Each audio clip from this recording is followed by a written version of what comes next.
Each week, we take a moment, sit down, and talk about things going on at the road in what we call the Road Detour. Well, guys, welcome to the Road Detour. And my guests today are Russ and Robin and Collins. And so we're going to do a little history. So how long you guys been married?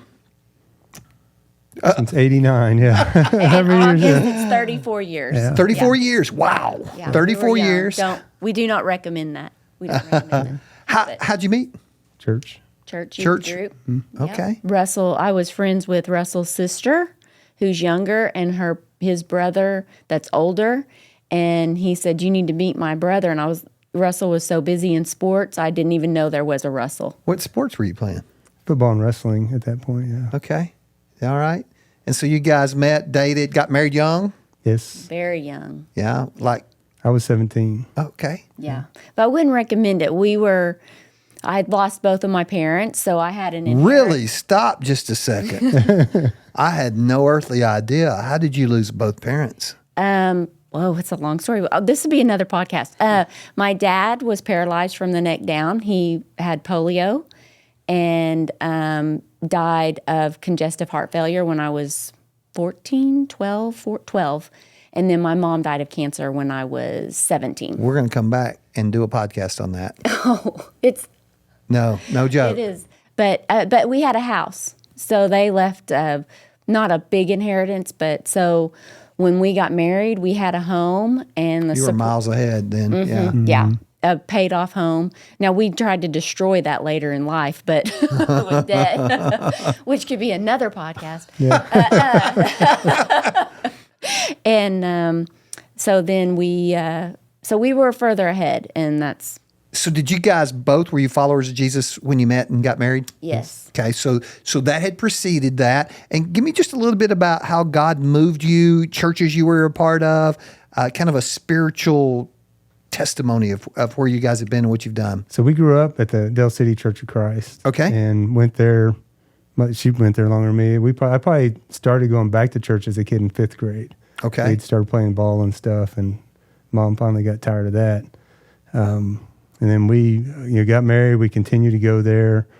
She helped put me through college and just kind of working through that, and moved to Fort Worth, Texas in 2000 Okay. for work. And that was probably the best thing. That was a God thing because it got us away from our families, and we became more of a Couple. Yes. And then we got into a good church there, made some good friends, and just really grew spiritually and mature-wise. We became adults. Okay. So I don't know, you can, but anytime you want. So we were there for maybe 6 years and changed jobs once, and that second job eventually asked me to move to Ohio. Wow. And so moved to Ohio, had to start up a new fiberglass insulation plant. And I'm an engineer. I didn't know if you know that. I didn't know you were an me engineer. and you have a lot in common, I think, just in our personalities.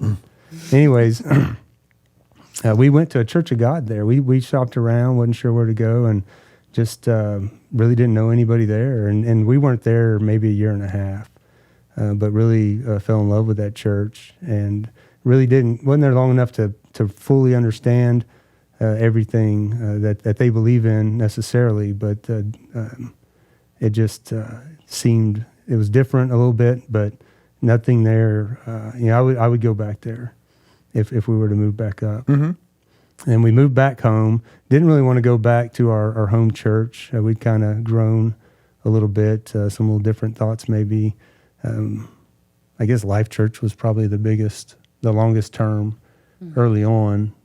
We shopped around. There's a church in Norman that we went to for a little bit. And then we were at Life Church, and some friends of ours, his daughter was getting baptized, and we came and visited, and then saw she wrote. So you guys been here how long? Man, I can't remember the year. I've It's been a while. Yeah, it's been a while. Yeah. Yeah, it's been. See, it was after I started at Devon, and that was 10 years ago. And so it's probably 8 or 9 years. So y'all have taught small groups here, right? We started in the coffee shop volunteering. We always like to be active. And then that's where we met Rod and Nancy. Okay. And got real close with them. And Nancy talked us into having a class with the young professionals, I think Yeah, they called yeah. it. And that didn't last too awful long. But And then we started up our own. It was really just the four of us wanting to have a Bible study. And we kind of hijacked a small room next to the one we're in. And then a few other people trickled in. And it's just, yeah. Somebody I met this week is in your group. It's somebody relatively new at the church, and they were telling us about their small group. And we're like, what group is this? And they started telling us who was in the group. And we figured out it was y'all's group from the names they were listing off of the people that were in it and how it was impacting their life. Oh, wow. So that's pretty cool. That's good. The reason that we wanted to have you guys come in is none of those. We want to talk Kenya and missions. And you guys have most recently been super involved in our missions efforts and been on multiple mission trips, led our last team to Kenya. So tell us how your heart got there, what God's doing. What is it that just wouldn't let go of you about missions? So that one in particular, Catherine, one of the Kenya ladies that came here, and with David, who leads Centerville, he runs that from Tulsa. By the way, I'm going to stop and plug that. We've been burned on mission stuff before. Okay. We have. And so we've learned to ask really hard and ugly questions. Like, what kind of house do you live in? If you're asking for these huge donations, because we have been burned. And we met with him. Yeah. And it was an amazing meeting. Yeah. We got another one coming, too, in Niger. Same thing, is that we met with them, and it's like, we want to know you.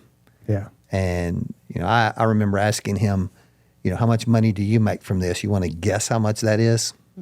It's zero. Yeah. And I'm like, okay, you're the kind of place we want to invest.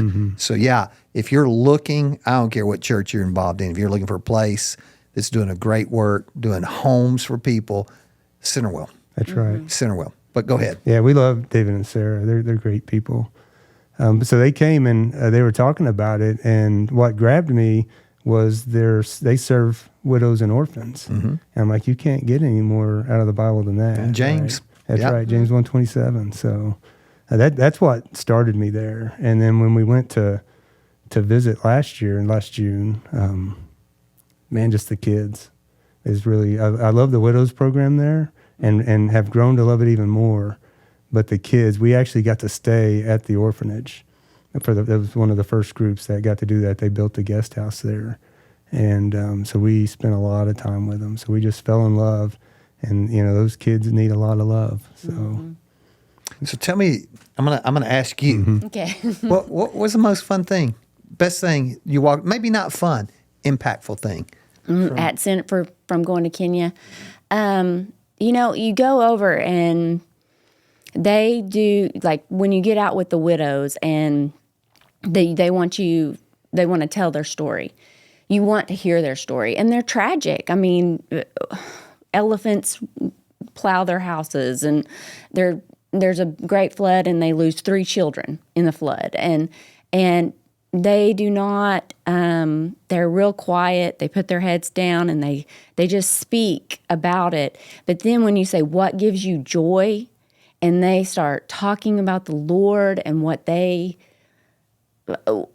He does for them, you can't stop them. And that is very impactful. It's not how we live our lives. We look at the negative, and they look at the positive. They don't even want to talk about the negative. They would rather not tell you the other story. They would rather tell you what He's doing now.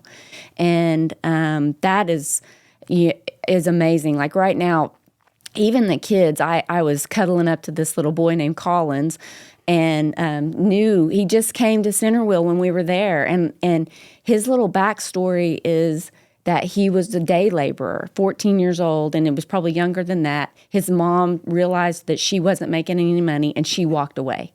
So he just wandered looking. You would never know it. I mean, I have pictures of him, of his sweetest smile. And I'm like, that is how you want to live your life. But what you find is we have everything in a little God They have nothing and a lot of God. Exactly. That's exactly right. And I mean, the Bible says over and over about justice, that God requires justice. And one day it will be end times. But we are people that can step in and help with the justice. You know, we can right the wrongs. And that's kind of how we've come back around to, is that we have money. Well, you're personally invested. Yeah. And they say, thank you for your sacrifice. And I'm like, yeah, here's some more.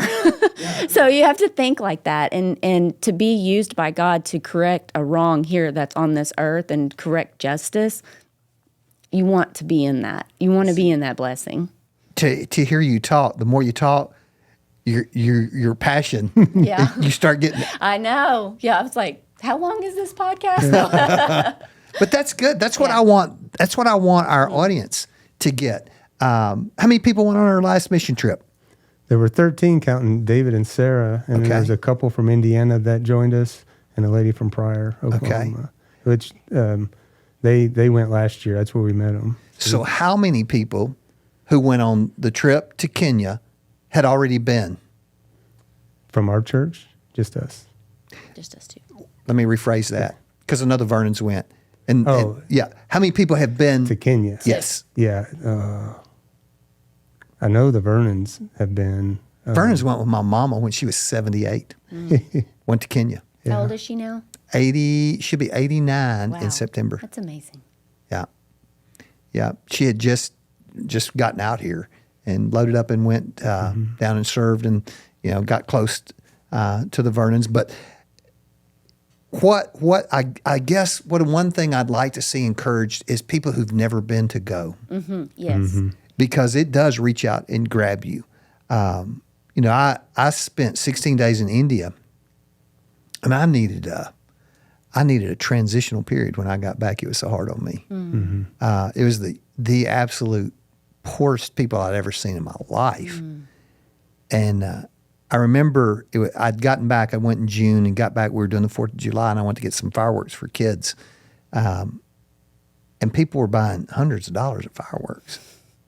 And I stood in the freaking fireworks line and cried because that was a year's salary, like for people who lived there that had. And the thing about India is there's no hope, is because of the caste system.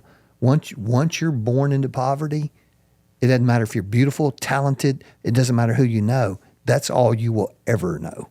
And it was difficult on me, but at the same time, the positive experiences of it were incredible. And the movement of God, it was very New Testament, very like people crowding into a one room to hear a Bible study, like starving people for food. So what we want is to get some more people involved. Yeah. Yes. Well, I'll tell you, though it is hard. It's a hard travel. You have a long trip over there. But you stay in a home. It's called the visitor's house, and it has hot water. You get your sleep. We don't work from sun up to sundown. It's about relationship. So people that want to go, just remember that. It is about relationship with David and Sarah. It is not about painting a fence or building a fence we didn't even get to work on a widow's home this time because they weren't far enough along for us to mess up the paint job. And so I was like, ugh. Rod and I might disagree. Yeah. But, it is, it's a little hot, not too bad. But it's their winter, so it's only 80 and it's 100 here. Right. So right. It's a good time to go. It's relative, but it's a good time to go. They have regular grocery stores. You're always going to have food. We have a chef that cooks every day. And you're not going to be uncomfortable except for it's a great first trip. It's going to rip your heart out. Yeah, it is. It just does. So refresh me on what Center Wheel is doing there, because they have a piece of land and they're putting up the houses. Tell us just a little bit about that. So they have 5 children's homes now. They just built a new one. And there's 2 girls' homes and 3 boys' homes. And so in Kenya, once the males get to a certain age, they can't live with women. It's just a cultural thing. And so there are 2 older boys' homes. And so they have house dads. And the other 3 homes have house moms. And the third house is where the younger boys are. Okay. So you have 3, and then they have, they just finished an office building. I think we helped with that a little bit.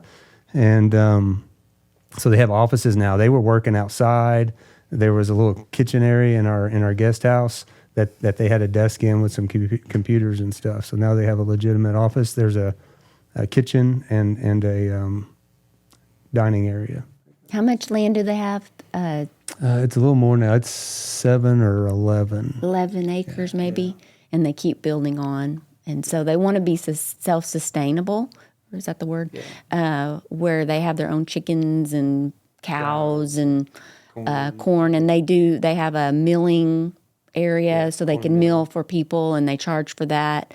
So they want to be self-sustainable. That's the way to do it, right? I mean, because the mill provides for them, Yes. but then it pays for itself in the ability to provide for the community. Yes. Yeah. And every piece of ground is a place where they put a seed. So there's always a cabbage, there's always a corn, or it's really maize over there. But they really live off the land. They don't have much brought in, because they want to live on their own. Any persecution? You hear a little bit about it just from some of the folks. They're pretty much defending the Christian border in Kenya. So you have Somalia kind of to the northeast. I think Ethiopia is due north. And so when we go up to the Samburu tribe, which is a whole other aspect of the trip, that was great this time. You do go through some Muslim communities. They seem to be peaceful amongst the Kenyans. One of the drivers told us that that's not an airport that we would want to fly into. Oh, really? Of course, we just fly into Nairobi. But we've stopped there for the restrooms and stuff. The people are very nice there, so I never felt threatened or anything. Yeah. So we don't see the persecution there. It's mainly a Christian country, and What's the political system of Kenya? they just had elections last year for the president, and Okay. so they do have. Yeah, they're kind of the beacon of Africa as far as that goes. Okay. So we went this year. Yes, Do you guys know if there's a date for another trip to Kenya? it's not published. It's I June. don't think it'll be Yeah. next June, but June, it doesn't late- have the dates Yeah, yet. late Okay. June that's when we went last year. Between now and then, we'll do Mexico. Yes, Yeah. this fall. So If you would like to get involved in our missions program, you need to talk to Angie. You could talk to Robin or Russell, and they'll be glad to talk with you. Any of our people, they're excited about it. It's an opportunity for you as we continue to grow through our discipleship model. There are going to be more and more people that God moves toward going somewhere outside your comfort zone and being involved in sharing the gospel. Thank you, guys. Thank Thank you. I know y'all rushed over here and stuff. Thank you so much. Guys, thanks for tuning in to The Road Detour.